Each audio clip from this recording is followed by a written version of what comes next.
He wanted a world without gods but ends up reincarnating with the power to summon the strongest god. Yukito always wanted to enjoy a relaxed and normal life, but there was one problem. His father, a maniac who founded a new religion preaching for their goddess Mitama, and made his son's life a living misery, to the point that they forced him into a ritual that would make him the next cult leader. With all those random men as the cult followers, they carried Yukito, who was locked inside a barrel, pretending to throw him into the sea. The goal is for him to survive underwater for 3 days and overcome death. Of course, Yukito begged for his life, knowing this was his end. But his father is undeterred and believes this ritual will save him. The old man rants about how their goddess is omnipotent, omniscient, and invincible. With the most belief, he tells his son that their goddess will surely save him.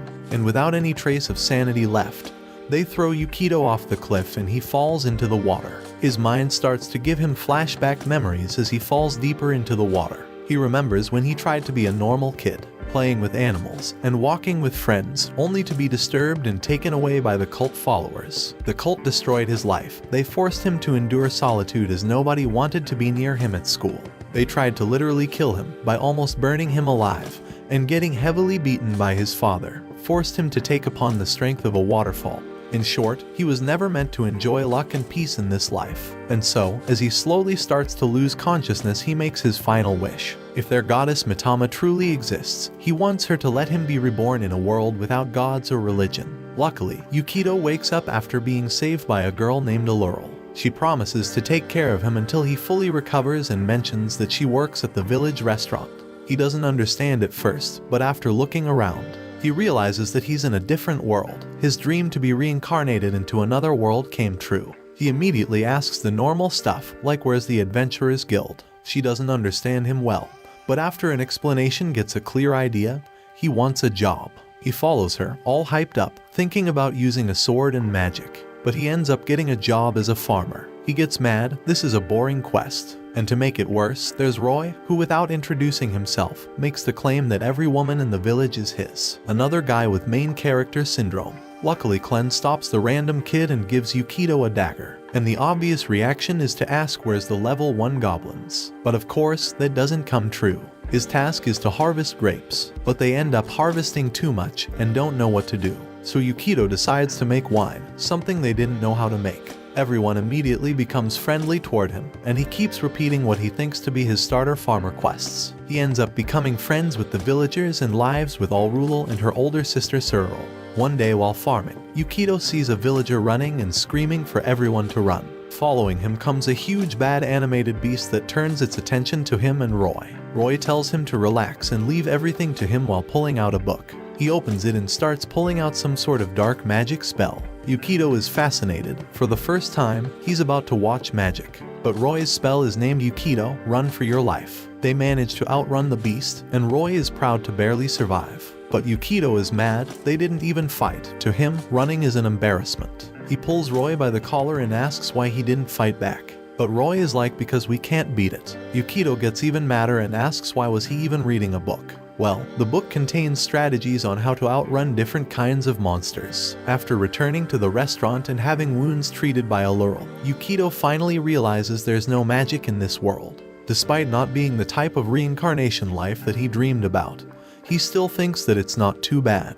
At least he can get drunk by the end of the day and watch Roy puke rainbows. Allurl comments that everyone got more cheerful after his arrival, and shyly asks him to stay there forever. And since this world doesn't have a demon lord, he starts to conform himself and accepts his new life. He mentions that he should thank God for sending him there, but notices that nobody knows a thing about God or spirituality. While hunting, Roy approaches him to tell him about the forbidden book, something that is even forbidden to speak about it. He immediately thinks that this is his chance. This will lead him to the mysteries of this new world. He asks what this book is about, just to find out it's a normal book about intimacy between couples. Accompanied by Roy and Allurl, Yukito heads to the imperial capital. Roy points out to the palace and tells Yukito to avoid talking to someone from the city. Yukito doesn't understand why, and Roy explains their village people are hated by people from the city. They reach the bookstore and find the book they were so desperately looking for. Yukito gets curious, thinking about what a not suitable for work book from another world would look like.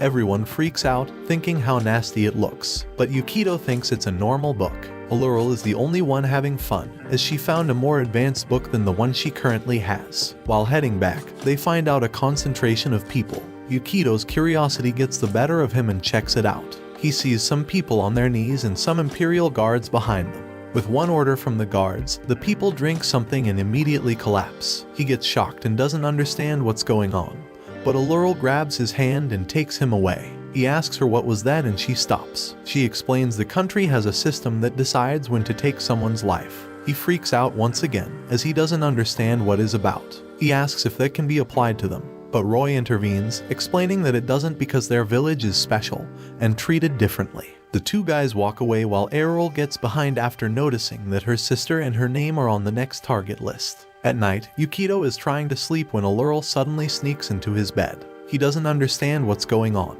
but that's what she just read in her new book and wants to put it into practice. She apologizes after tying him up and regaining her senses, and reveals that she was sent to the village because of her personality. She reveals the village is nothing more than an isolation camp, where outcasts are sent. She exposes her shoulder and reveals a branded scar. She reveals that everyone who fears death or doesn't follow the country's ways is branded and banished to an isolation camp.